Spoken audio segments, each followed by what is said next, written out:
Hello, ladies and gentlemen, and today I have for us lesson three in second grade, unit three, session one, which is lesson one, and it's writing letters to share ideas about characters. So I'm going to go ahead and give you this lesson.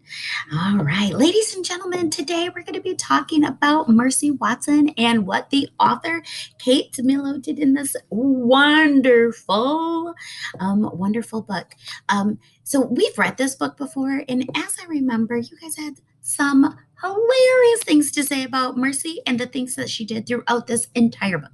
I know that you have been working really hard all year long on that word because and making sure that when you say something, you tell me why you think it by using what's that word again? Mhm. Because, very good. So today I want to teach you, ladies and gentlemen, that when we read stories that we really enjoy, one of the things that we can do is that we can write to the author. Absolutely. We're going to write to the author and tell them what we love about their characters in their stories, but we have to explain our opinion about those characters. And of course, what are we going to do? Use that word because. That's right. So, we're just going to take a few minutes and revisit the book Mercy Watson to the Rescue. Now, as we do this, ladies and gentlemen, I want you to be thinking what are the three things that I really like about Mercy? Okay, so you're going to do that across your fingers as I only show you the pictures. We've read this book a couple of times. So, as these pictures make you think and make connections to the things that you know, and the things that you were thinking before, we're going to go ahead and put them across our fingers as we see the pictures in this book. So off we go. And here we are. We're going to go ahead. I'm going to scoot back. This funny little book about Mercy. I'm so sorry. I wasn't even thinking about starting at the beginning. And here we are. Okay, Mercy Watson to the rescue. All right, here we have something right off the bat I find a little peculiar and awfully silly. I'm going to keep going though. So, what do you think? What do we know about Mercy? Silly Mercy. Ay, ay, ay. Oh my goodness. I'm only on page nine and I have three things that I really like about Mercy that I think are so funny. But we're going to keep on going because I bet you I could get more. If you can get more things that you like about this character, you try to. Okay, so I have the three.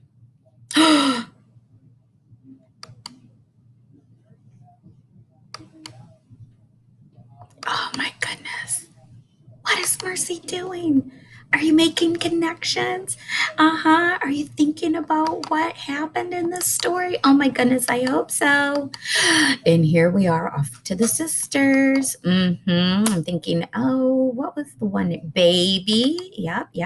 And Eugenia. Baby and Eugenia. Oh man, I see trouble coming.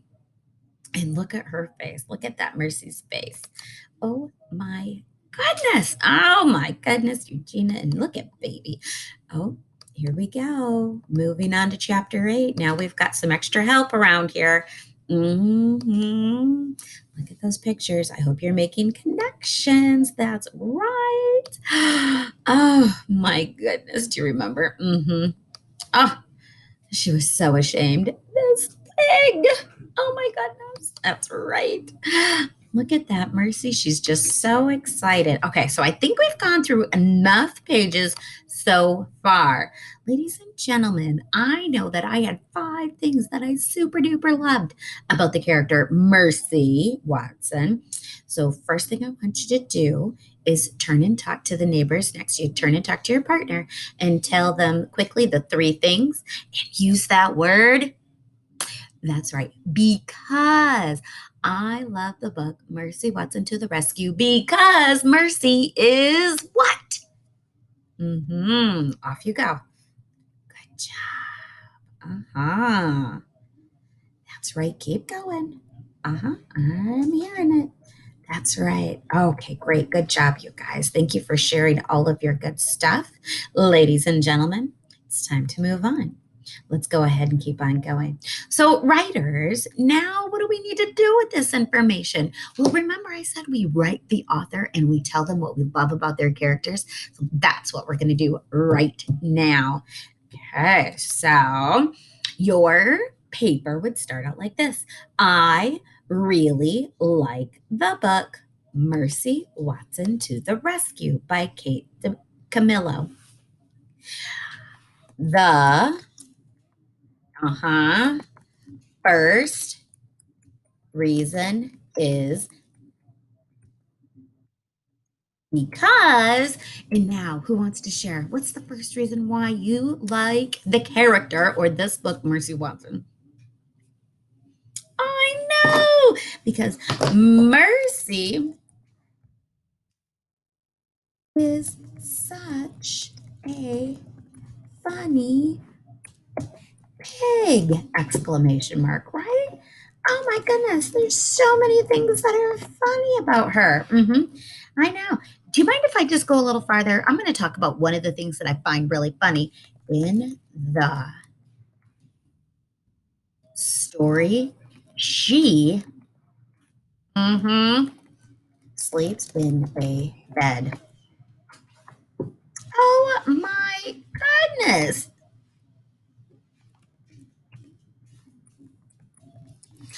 I don't know a pig that sleeps in a bed. That is so funny.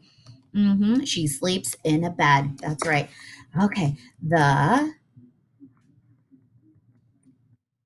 right second reason is I can hear you because why? Because Mercy uh-huh is chased all night long by her neighbor. That's right, Eugenia, right? Yes, because Mercy is chased all night long by her neighbor. Oh my goodness, ladies and gentlemen, look at the amazing job that you did. Absolutely. So we introduced the reader to the story. I really like the book. What book is it? Mercy Watson to the Rescue. The first reason is because that's right, Mercy's a funny pig. And what does she do? She sleeps in a bed. The second reason is because Mercy is chased all night long by her silly little neighbor. That's right. We gave our opinion and we gave our examples. We gave two awesome examples. So good job, writers. Today, ladies and gentlemen, and every day, we are going to be thinking about always having that word because as a way to explain our thinking and giving reasons. So let's spend today writing some letters just to each other or to the others in second grade. They've read some Mercy Watson books. So I know that you all have some amazing opinions about the characters in these stories, whether it's the fireman or the mom or the dad or Mercy or even the two sisters, Baby and Eugenia. So today we're going to write those letters about Mercy Watson to the rescue. All righty. By chance, for those of you that think you've got this under control and you think that this might be pretty easy, you could even write about the characters in the book that you're reading during reading workshop. But make sure that you're able to use that word because. Excellent. All right. So, ladies and gentlemen, it is now time to get off to independent work time. Some of the things that you can be considering is what kind of paper do you need? Do you need the kind of paper that might be a blank paper where you can go ahead and fill in everything all on your own? Or are you the kind of student that might need to have a little fill in the blank paper? Do you need some help? You get to make those choices for you today on how it is that you want to go ahead and get started on your writing. So, just some things that I'm now out of teacher mode and into giving you the metacognition of my teaching. Some things that I think that go unsaid while a teacher is teaching is super important to go ahead and explain at this time. So, some of the things that I want to talk about are the things that I'm looking for. What are the things that I'm noticing around my classroom? Number one, I'm looking for individual differences in my students and any kind of scaffolding that needs to happen in order to help them learn. And there's two separate ways in which this can happen, or two different ways in which I need this to happen in my own mind based off my students. And one is their academic needs, and the other is their social emotional needs. So, starting with academic needs, I'm looking for active listeners. I have an active listener chart, anchor chart behind me while I teach. If I have students that are not participating in the lesson as an active listener, I can usually do a and then point all nonverbals first before I go and address it one on one with the student. I do a lot of hand signals, as you saw me doing. This signal means that I teach students that we're making connections. So it's a way for students to communicate with me as the teacher while I'm giving a lesson without their the verbal, because I need to be able to have a clear thought pattern while I'm teaching. And while kids are interrupting or students are interrupting, I'm really horrible at losing my train of thought and getting mixed up in where I am and how I need to teach this for them. And so I teach them nonverbal signals in order to do that. So this is making connections. They're thinking about a book. They're thinking about the past. They're thinking about their background knowledge. And then also I use disagree and disagree. And I kind of think so, but I'm not sure why. That's another one that we use. These also help me understand the misconceptions that might be happening within the teaching that I'm giving at that day or the teaching from prior, because as you noticed, we always go back to those connections. What are some of the things that you already know that I'm going to use today to help you move forward in this lesson? Which is all connected with the universal design of learners. Um, I'm also thinking as I go, how can I link this lesson for students in other ways, like considering our grandfather teachings, which would be equivalent to character education. And I'm thinking about how do I need to scaffold that learning for them?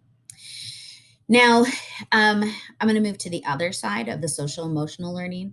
Um, so we do have what's called a mood meter in my classroom, and they go through the mood, or they locate their picture and put it in the mood meter twice a day, first in the morning and right after lunch. So depending upon where that student is on the mood meter, I am definitely thinking about their social emotional health as I give this lesson. Are they engaged? If they're not engaged, why are they not engaged? If they're on the edge of engagement, are they going to re-engage, or am I going to need to do a one-on-one intervention quickly so that the room doesn't get disturbed by the whole episode of what could be coming, because you just, with some students, you're just not sure. Um, um, Along with that, I also have a nonverbal cue set so that I can let students know what it is their expectation is if they're in that space, social emotionally at the time. And then they can also use the different strategies that, once again, I've already taught them at the beginning of the year about how they can cope with the emotional situation that they feel that they're in right at that moment. So if they are not able to attend or re-engage in the lesson, I can give them their cue, and then either they can have a there are three different strategies that they can use that I've given them, and all of those could be independent strategies at their seat rather than at the carpet time.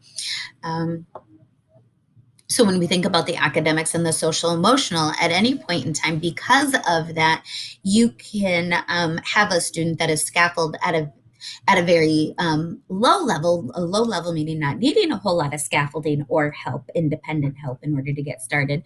One day walk in with a social emotional issue and need an extra what you think is an extra amount of help in this area. And so you need to be able to be ready to go. And as you can see, I've got a couple of paper choices in which students can choose.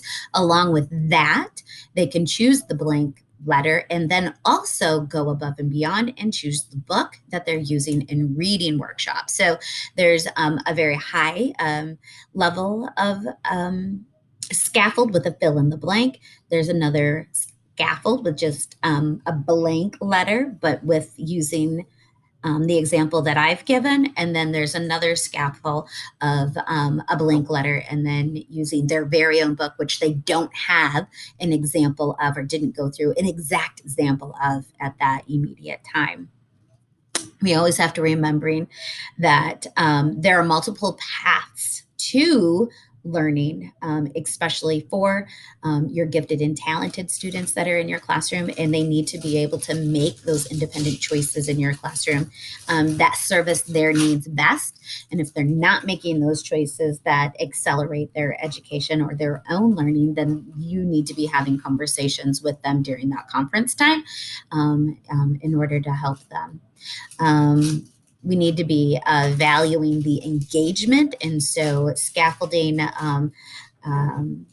and making sure that students are responsible for their own monitoring of their learning, while you as the teacher are then responsible for the monitoring of their monitoring, which I know it sounds funny, but that's kind of how it ends up going, because as a manager or facilitator within the classroom, ultimately it is your job not to regurgitate information, but to put them in control of their learning and the type of learning that they need. And once again, here we have these different scaffolds for them. Something that we need to also consider is what we're listening for. During a regular classroom lesson, while students are sitting at the carpet and you're having that turn and talk, you're listening for quite a few things. Number one, what they are saying, but number two, what they aren't saying. How are they not collecting their thoughts? Are they collecting their thoughts in big chunks, or what we call utterances? And are those complete sentences? Because although reading is an input, writing is the output, and the link in between is their oral language. And so making sure that their input is coming in, their output for oral language is working fluently and correctly, whether that's with syntax or the such, and making sure meaning is correct and their vocabulary is correct, so that they can then go ahead and do that next step, which is the writing piece. We want to make sure that students are recalling stories and examples from the book in appropriate ways. We don't want to have misconceptions sometimes, which do happen around negative words like don't and can't.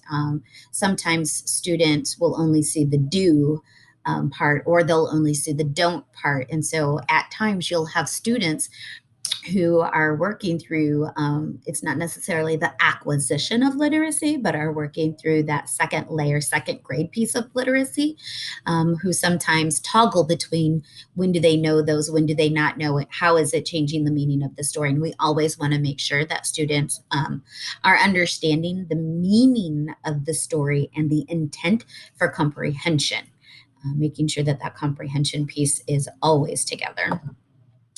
Uh, while also doing all of this, I'm thinking about my special education students along with my speech and language students. I'm making sure that they are taking appropriate risk. And if they're not, how do I scaffold them, and how do I help them, and how do I pair them in order to put them in a whole group or small group situation in which they can be successful? I'm also thinking about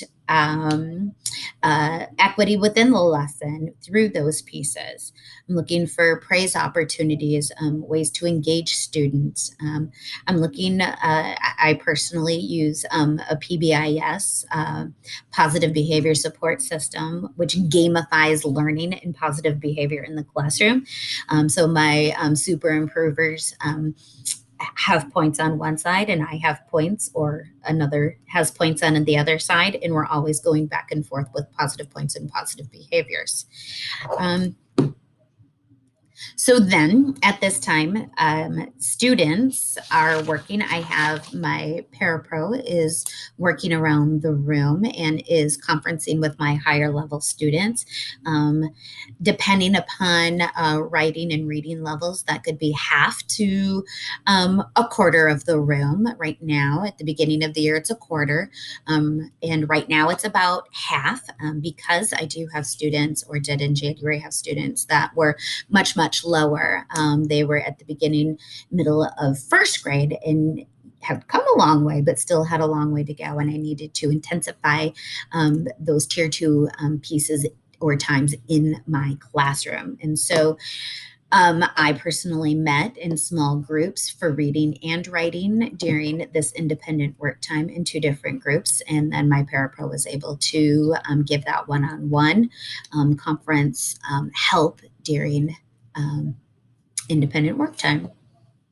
So there, some of the stuff that I'm personally thinking and making sure that I'm watching out for as I teach a lesson, but then also again while I've got my eyes out amongst the group, even though I'm giving individual small group lessons within this independent work time. Okay, we're going to go on to the next part of the lesson. All right, ladies and gentlemen, it is time to share. Now, I was really talking with so and so had made a great point about one of our characters that they really loved. And he said that it was going to be okay if I shared it. So I just want to show you what they did. And this would be an opportunity for me to go ahead and not only lift up and praise that child, but with the understanding when you do share that children see themselves in their in their friend's work. If so and so can do it, then I can do it. And so this is a real empowering opportunity during the share in order to get students to rise to the level of work that needs to be accomplished within the workshop. And so making sure you're picking and choosing your shares and working also on the social emotional health of our students, but also the academic health of our students. If you don't feel that students are at a spot where they need to be, I try to keep this time open for a reteaching opportunity. And you can see that here, the letter that I have also then written is ready to go here for students. And then we can reteach this opportunity and talk about my letter and find the similarities and maybe the differences from what they have in order to make their writing stronger. So there's a couple of different things that can happen during this share time. And because I know my students and I know where they at the time in which I'm teaching this lesson with the kids that I'm teaching it with, I'm able to make those on the spot decisions in order, once again, to scaffold or to change the learning trajectory in my classroom. So with that said, woo! This is our lesson, unit 3, lesson 1 of second grade writing workshop. I hope that you have really liked it. And if you have any questions, go ahead and put them in the box below. I'll be happy to do my best to answer any of those questions that I have or that you have. Yeah, some of us has got questions. I don't know who the questions are for. Okay, thank you. Have a fantastic day.